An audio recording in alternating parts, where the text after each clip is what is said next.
Bien, buenos días, estimados colegas.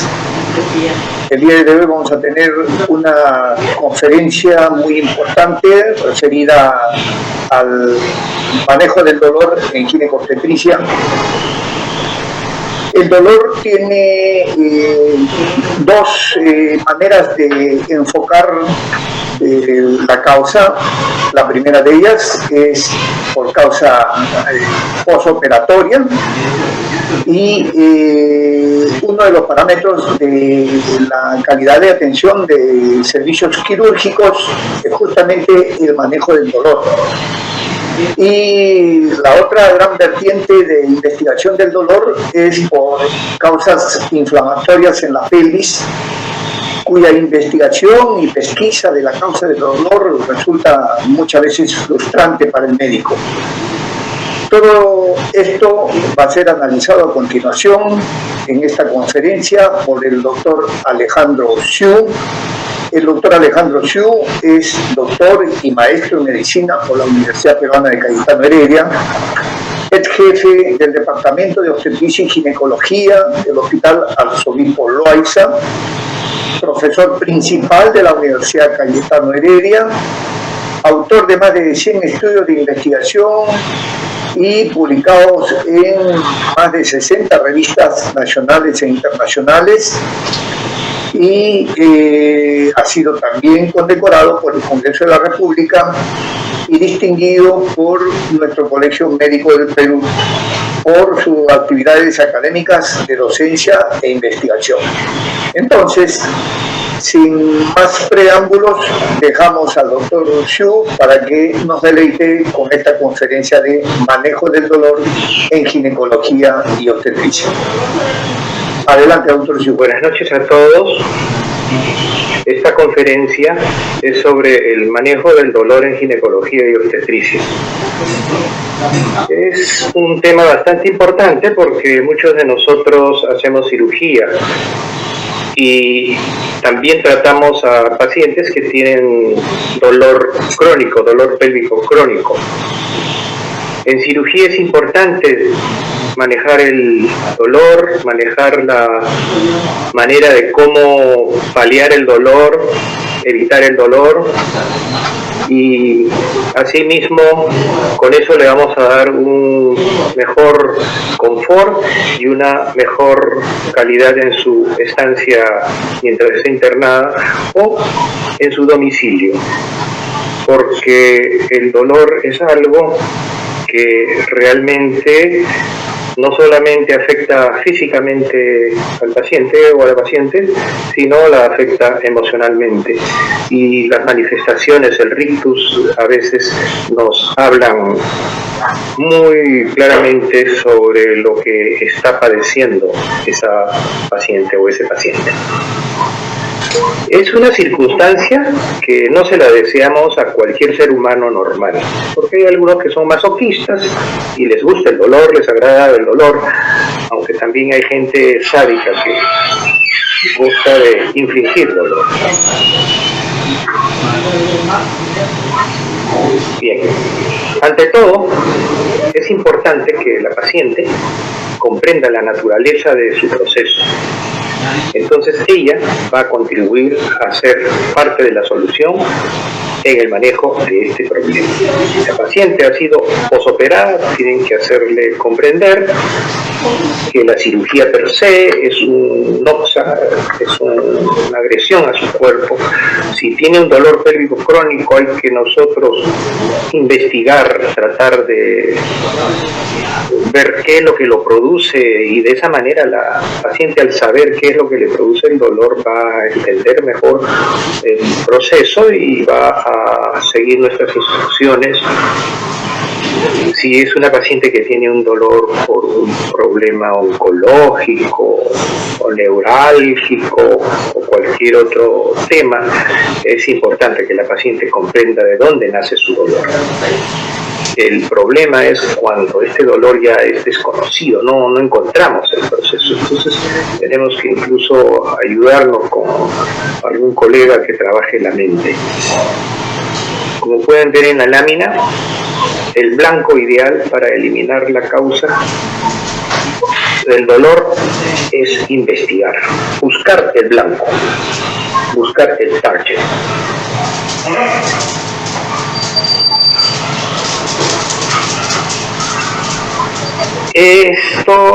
Esta exposición es, como les vuelvo a mencionar, para aquellas personas, para aquellas pacientes en donde no se encuentra una causa orgánica y el psiquiatra pues tampoco resuelve el problema. Entonces, ¿qué consecuencias tenemos en el dolor pélvico crónico recurrente? El dolor pélvico crónico recurrente, fisiológicamente nosotros podemos observar que se afecta el sistema cardiovascular, el pulmonar, el renal, el sistema nervioso central, con todas las consecuencias que ustedes pueden observar en la lámina, que van desde una taquicardia, hipertensión, hasta ansiedad, sedación, fatiga. Incluso algunas veces tenemos oliguria. De acuerdo a la escalera analgésica de la Organización Mundial de la Salud, anteriormente teníamos 3 escalones. Sin embargo, en la actualización de hace unos años, hemos observado que necesitamos añadir otro escalón y también añadir algunas drogas analgésicas para el manejo de este proceso. Y son drogas nuevas, que realmente más que nuevas son redescubiertas, porque siempre han existido, solo que no la habíamos sabido utilizar en la escala debida. El primer escalón es el uso de AINES. Son sustancias de menos potencia, son antiinflamatorios no esteroideos. Luego tenemos la codeína, la dihidrocodeína, dextropropoxifeno y tramadol. La codeína es un excelente analgésico, además de tener otro tipo de propiedades como inhibir la tos, y el problema es que no lo podemos usar en forma parenteral, no lo tenemos en jarabe y en tabletas. Luego tenemos la hidroxicodeína, que también lo tenemos solamente en presentación oral, el dextropropoxifeno, que también lo tenemos en presentación oral, y el tramadol, que podemos utilizarlo de una manera parenteral y también oral. Luego tenemos los opiáceos potentes por vía no espinal. Eso ya sería para el tercer escalón. Y el cuarto escalón finalmente son opiáceos potentes, pero que lo ponemos in situ, en la vía espinal, prácticamente en el sitio donde nosotros queremos romper la comunicación, la trayectoria del estímulo doloroso hacia el cerebro. Cosa que este escalón hace algunos años no existía dentro de la escalera analgésica. Esta es la actual escalera analgésica modificada por la OMS, y esto generalmente lo usamos en pacientes que tienen algún cáncer, o lo usamos como una manera paliativa para mejorar los últimos momentos de vida de alguna persona, de los pacientes. Acá nosotros estamos viendo las vías del dolor. Acá tenemos los nociceptivos periféricos del nervio. Acá se ocurre, por ejemplo, el trauma. Puede ser la pelvis, puede ser el peritoneo, puede ser, etcétera. Entonces podemos usar anestésicos locales y AINES. En los nervios, cuando el proceso queremos interrumpir el proceso del dolor en los nervios periféricos, nosotros usamos anestésicos locales, por ejemplo, la anestesia pudenda, la anestesia intertrical, cuando nosotros queremos sacar una uña, un hiero, o queremos debridar pues un absceso de Bartolino, ¿no? Podemos usar una anestesia local, pero eso es más complicado porque la pus a veces disminuye la eficacia de la absorción del anestésico. Luego, por ejemplo, que de acá sigue la ruta del ganglio posterior. Acuérdense que el asta anterior es sensitiva y la posterior es dolorosa. Entonces este es el ganglio posterior, que es el que da dolor. Y acá nosotros podemos utilizar anestésicos locales inyectados directamente en el ganglio, o darles opioides o alfa-2 agonistas. Por ejemplo, el Tramadol actúa a 2 niveles, actúa como un alfa-2 agonista a este nivel del cerebro, y también actúa a nivel de los receptores nociceptivos. Por eso es que el Tramadol, al tener dos mecanismos, dos zonas de acción, es un analgésico de potencia entre intermedia a alta, dependiendo de la dosis que nosotros utilizamos. Y luego la vía ascendente. Llega al cerebro, el cerebro ¡pam!, reacciona, dice pain, pero no pain, este es pain de dolor, no es pain, e inmediatamente emite la señal, ¿no?, de que existe algún problema. Y es así como se cierra el circuito del dolor. Entonces, en el primer escalón nosotros tenemos los AINES. Es para un dolor leve moderado. Los mecanismos de acción es a través del ácido araquidónico, es decir, que el AINE inhibe la síntesis de prostaglandina, bloqueando la ciclooxigenasa. Anteriormente, los AINES antiguos, por ejemplo, el acetilsalicílico, bloqueaba el COX-1, la ciclooxigenasa 1. Luego aparecieron otros que bloqueaban tanto la 1 como la 2. Y la vía de administración más recomendada es la parenteral, donde podría combinarse con opioides en caso de que pasen a una segunda escala. Los efectos adversos de los AINES son la gastrolesividad. Pacientes con enfermedad renal pueden empeorar su estado si nosotros utilizamos AINES.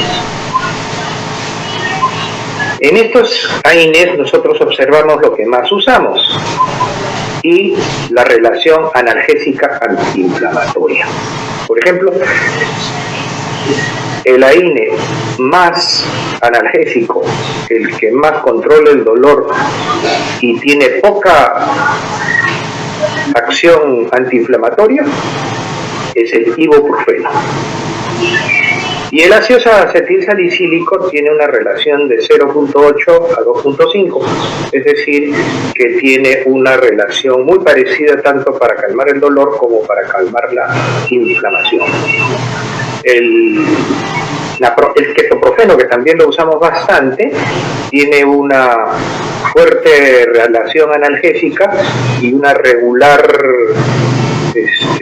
acción antiinflamatoria. El ibuprofeno, el dextropropoxifeno son AINES que nosotros podríamos utilizar para minimizar el dolor o tratar el dolor sin que se altere demasiada la curva febril. Si nosotros queremos investigar o seguir a un paciente con su curva febril que no se vea afectada, entonces podemos usar el ibuprofeno o el dextropropoxifeno. Sin embargo, son AINES que solo se dan por vía oral. En cambio, el ketoprofeno se puede dar por vía parenteral, pero aparte de su acción analgésica, también tiene una acción antiinflamatoria que, si bien es mayor que el ibuprofeno, pero no es tan importante, pero también podría alterar nuestra curva febril. Luego tenemos el naproxeno, que tiene una fuerte acción analgésica e antiinflamatoria. Y el piroxicam, que tiene mitad-mitad. Entonces, tan igual que quita el dolor como también quita la fiebre.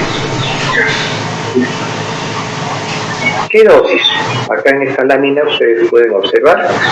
Estas dosis son sugeridas, pueden ustedes empezar a manejar con esta dosis y de acuerdo a la reacción del paciente o de la paciente pueden ir subiéndolo o bajándolo, ¿no?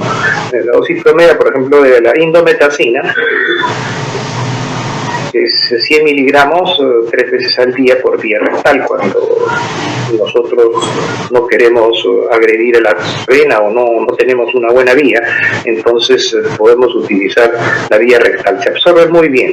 Algunos dicen que podría ser que sea muy bizarra la absorción, que a veces se absorbe muy bien y a veces no.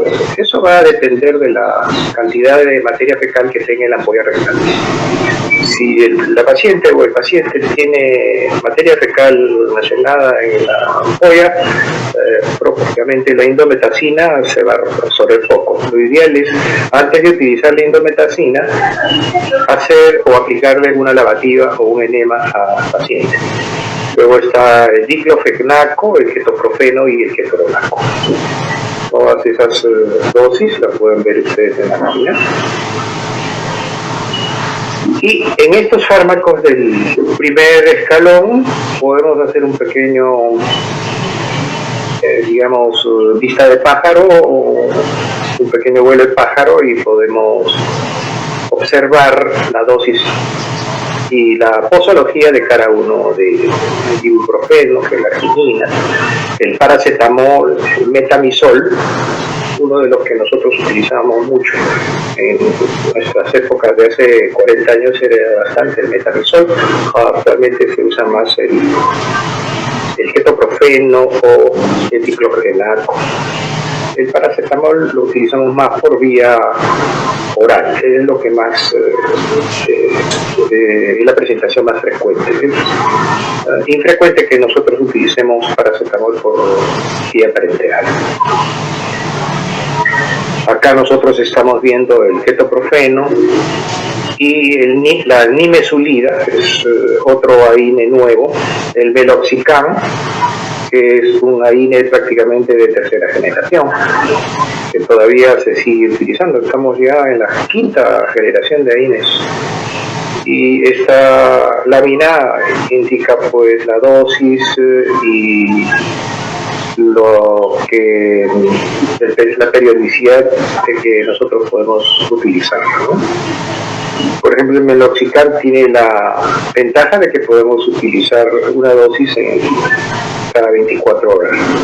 Algunos duplican un poco la dosis y dan cada 12 horas, pero en realidad el meloxicam es un AINE que tiene una actividad retardante, puede ser usada de una manera cómoda, ¿no? Acá podemos ver a las meninas de Velázquez. El segundo escalón es utilizado cuando el dolor no cede con analgésicos del grupo de los AINES o cuando la intensidad del dolor hace suponer que no va a responder a los AINES. Por ejemplo, pacientes en los cuales sabemos que tienen un hemoperitoneo, porque eso provoca una peritonitis, obviamente eso no va a doler, una fractura de hueso, incluso hasta una fisura.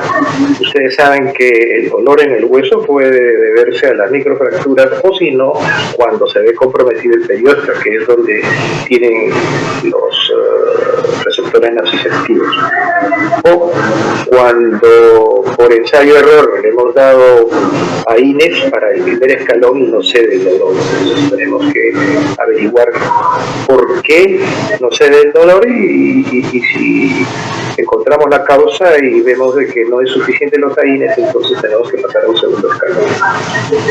Los fármacos del segundo escalón lo pueden ver ustedes en esta lámina, en donde vamos a presentar la dosis habitual, la dosis máxima y el nombre comercial, que es orientativo. Quizá alguno de estos nombres en otros países no se presenta con ese nombre, pero bueno, lo más importante es el fármaco en su genérico. Tenemos la codeína y luego las asociaciones de codeína más paracetamol. Lo tenemos el Efferragan, el Termalgin, etcétera, donde nosotros podemos ver que la codeína está asociada con un AINE de acción intermedia, como paracetamol, a veces lo asocian con otros, con el ketoprofeno, pero generalmente tratan de asociarlo más con el paracetamol que con otros tipos de AINES. Acá tenemos las asociaciones de codeína con AINES de otro tipo. Luego la hidrocodeína, observen ustedes la dosis que se debe dar y la dosis máxima, el dextropropoxifeno, tanto la hidrocodeína, el dextropropoxifeno, la codeína más AINES, todo esto se dan por vía exclusivamente oral.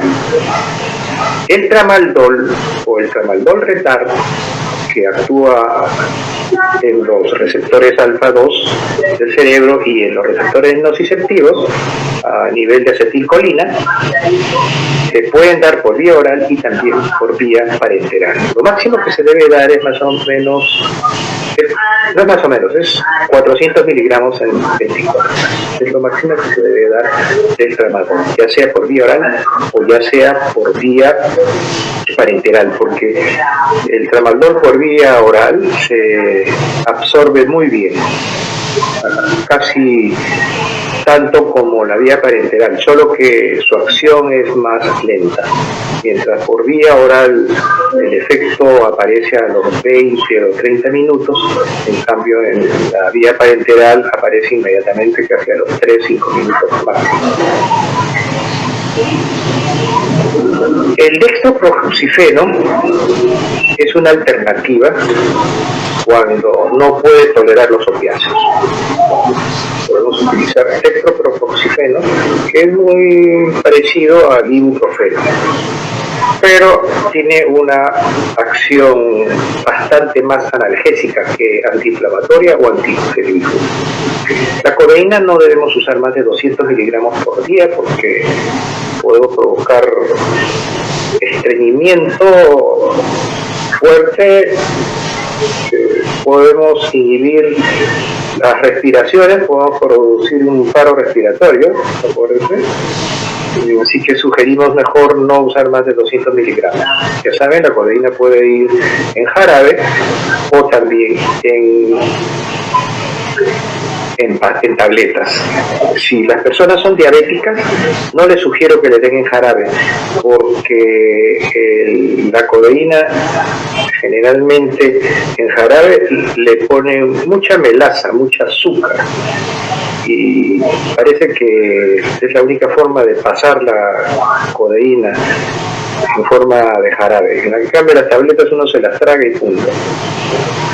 El tramaldol, como ya les he explicado, tiene un doble mecanismo de acción. En la lámina está donde actúa, tanto en los receptores opiáceos, los alfa-2, y también en los receptores noradrenérgicos, en los receptores nociceptivos. Ahí inhibe la recaptación de noradrenalina y serotonina. Tiene una buena potencia analgésica con un menor riesgo de efectos secundarios de los opiáceos como depresión respiratoria. Que a dosis terapéutica, mientras no excedemos los 400 miligramos en 24 horas, no hay riesgo de un paro respiratorio o cardiovascular. Y además, el tramaldol no es adictivo, su potencial de adicción es mínimo. Y es un fármaco seguro para el manejo postoperatorio.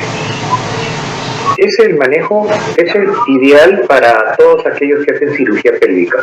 En la cirugía pélvica nosotros muchas veces hay plexos vasculares que no los ligamos, simplemente lo trabajamos con compresión. Pueden ser con una compresión con gasas reabsorbibles o una compresión utilizando los mismos órganos para evitar que sangren. Entonces no nos conviene manejar a estas pacientes con AINES, porque los AINES prolongan con los tiempos de coagulación y sangría, entonces estas pacientes van a sangrar más, van a ser mucho más proclives de hacer hematomas en el lecho operatorio, hematomas en la vagina, hematomas en la zona donde nosotros hemos trabajado, por ejemplo, una histerectomía vaginal o una colpoperineografía enteroposterior, donde muchas veces prácticamente no podemos ligar los capilares. Es mejor evitar en las primeras 24 horas, mientras se forma el coágulo y todo lo demás,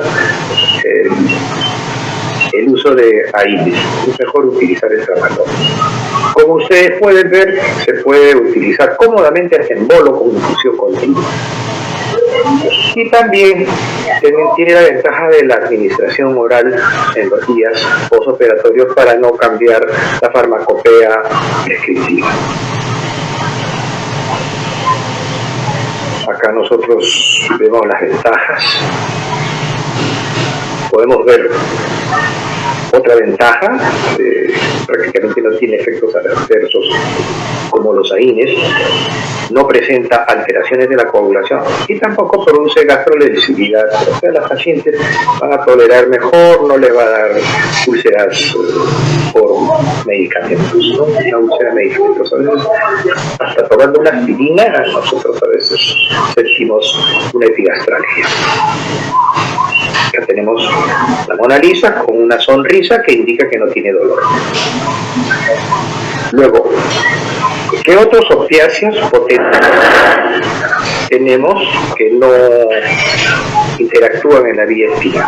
Tenemos la morfina, tiene un comportamiento lineal, no tiene techo, eso lo podemos dar en demanda al dolor. El paciente tiene dolor, se le da un poco, 20 miligramos, 30 miligramos, 40 miligramos, 50, 100, 200, y se utiliza a demanda hasta que presente efectos secundarios. Le damos tanta morfina hasta que comience pues a tener náuseas, vómitos, entonces eso también nos indica el techo. Y se puede iniciar con una dosis intramuscular de 3 microgramos cada 4 o 6 horas. No se recomienda la dosis endovenosa porque actúa rápidamente, podemos deprimir el sistema respiratorio y nos puede dar un paro. En cambio, en la dosis intramuscular, su absorción es más o menos entre las 4 o 6 horas, entonces podemos repetir la dosis después de este tiempo. Y en la dosis intramuscular, la absorción y la acción es más lenta y continua, a diferencia de la endovenosa, que es como un bolo. Acá, en esta tabla, van a ver las dosis equivalentes a la morfina en relación a otras drogas que nosotros, a otros opiáceos que nosotros tenemos. Más o menos 3 miligramos de morfina, que es la dosis usual, le corresponde para la meperidina 25 miligramos, metadona 3 miligramos, pentazocina equivale a 18 miligramos, y esto es en tabletas orales. Por ejemplo, la morfina por vía oral, la morfina retar, es equivalente a 3 miligramos intramuscular. Y la vida media, cuando se aplica por vía parenteral, la morfina es de 2 a 3 horas y su duración se prolonga hasta las 4 o 6 horas, como hemos observado. Es decir, la duración del efecto. Y esto es la vida media. Entonces, como pueden ver, la vida media, eso significa que desde que se inocula hasta el momento en que llega a su acné y comienza a declinar, es la vida media. Y la duración significa toda la curva de principio a fin, es como una curva de Gauss, ¿no? Acá podemos ver una pintura de Picasso, donde podemos ver diferentes expresiones de dolor. Anestésicos locales.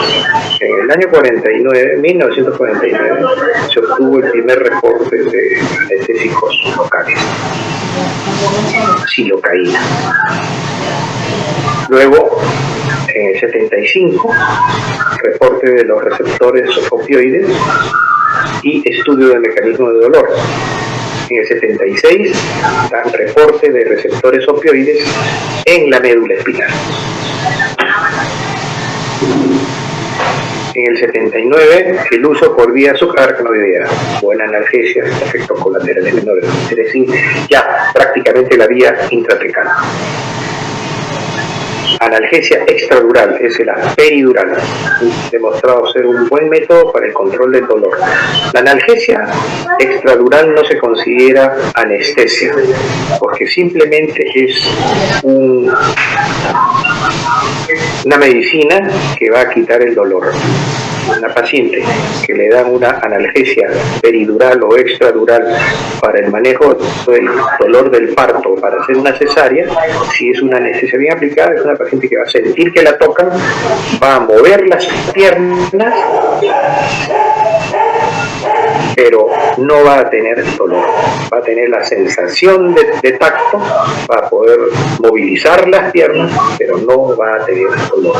Creo que la analgesia extradural ha sido un gran avance para el manejo del dolor en el trabajo de parto de las gestantes.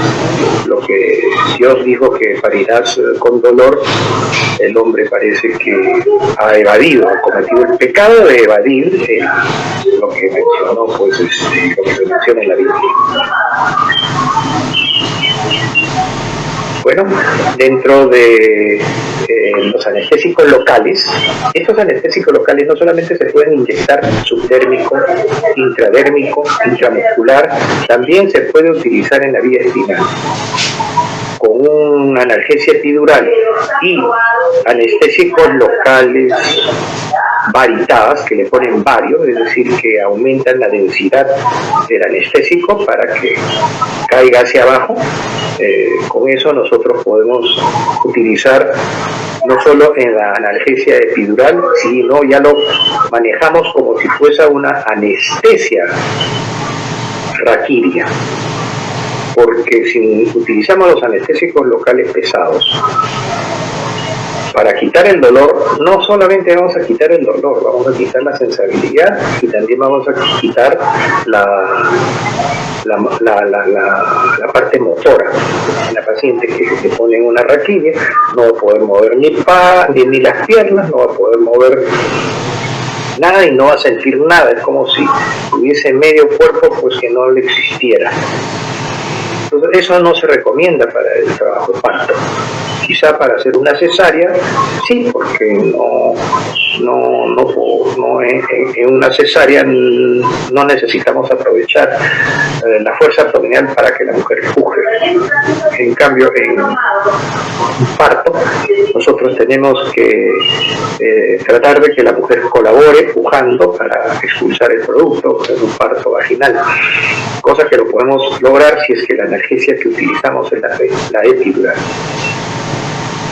Y el uso de anestésicos locales puede ser útil también en mujeres que responden demasiado mal al uso de opioides. De estos nosotros tenemos el más antiguo, el más conocido, es la silocaína. Luego, bupivacaína, la ropivacaína y la levobupivacaína.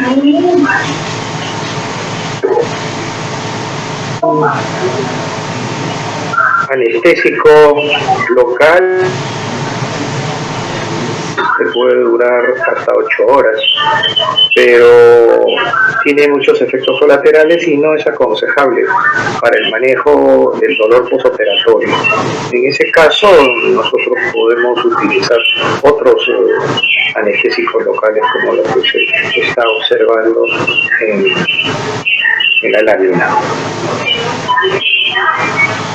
Por ejemplo, acá hay un comentario, un dato, que el uso continuo de anestesia local por vía subcutánea no evidencia ser mejor respecto al placebo. En un momento de los años 80 se vio que para el dolor pélvico crónico habían reportes en donde se ponían silocaína o bupivacaína en la pared abdominal de las mujeres que tenían dolor pélvico crónico. Pero se vio que eso fue,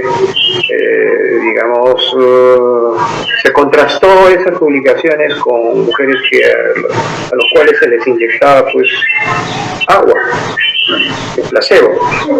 Y se vio que habían mujeres que respondían bien al placebo y otras mujeres que no respondían ni siquiera a la anestesia que se le estaba colocando. Entonces se desechó ya ese manejo porque se vio que era más que nada un proceso de sugestión, ¿no? A veces le das un placebo a una persona y cree que ese placebo ha curado pensando que era una medicina. Tenemos también para el cuarto escalón las bombas de analgesia, bombas de infusión, son fáciles de aprender a usarlas, pero tenemos que estar obligados a un monitoreo permanente. Pero ahora hay bombas de infusión con inteligencia artificial, que de cierta forma nos permiten distanciar el monitoreo. Ahora, si ustedes tienen fentanil a la mano y morfina también, es mejor utilizar la morfina que el fentanil, porque el fentanil puede provocar un paro respiratorio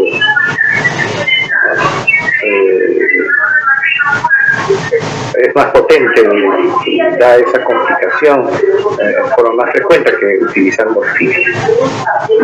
La morfina dicen que lo quieren evitar porque piensan que es adictiva, pero el fentanil también es adictivo. Entonces, por ejemplo, dicen que Michael Jackson murió porque la dosis de fentanil que le dieron era demasiada, o el fentanil que le estaban dando era un fentanil demasiado puro y bueno, se equivocó. Es lo mismo que la gente que drogadicta que utilizan heroína de baja calidad. Cuando le ponen una heroína de alta calidad, escucha que prácticamente lo mandan al cielo, y es cierto, lo mandan al cielo, aunque muchos de esos morfimómanos de repente no van al cielo, sino van a otro sitio más calientito. También existen bombas de analgesia controladas por el paciente. El mismo paciente siente que tiene dolor, aumenta la dosis, un uso a libre demanda. Pero el problema es que a veces el paciente se siente tan bien y estas analgésicos derivados del opio, morfina, codeína, todo esto incrementa un riesgo de hilo dinámico, porque también relajan la musculatura lisa. Y sería bueno evitar los opiáceos y hay que promover la analgesia convencional, trabajar psicológicamente a los pacientes. Y el uso de la bomba, salvo que tenga una inteligencia artificial, debe ir acompañado de un monitoreo estricto. Está la enfermera dando vueltas por ahí con la braza y viendo pues, el monitor. Acá tenemos las dosis de los diferentes fármacos de acuerdo a su liposolubilidad. La mayoría de ellos, acuérdense, se almacenan en la grasa. Y acá ustedes pueden ver la comparación de la morfina. Siempre se compara con su potencia y su liposolubilidad a la morfina, ¿no? Por ejemplo, el fentanil es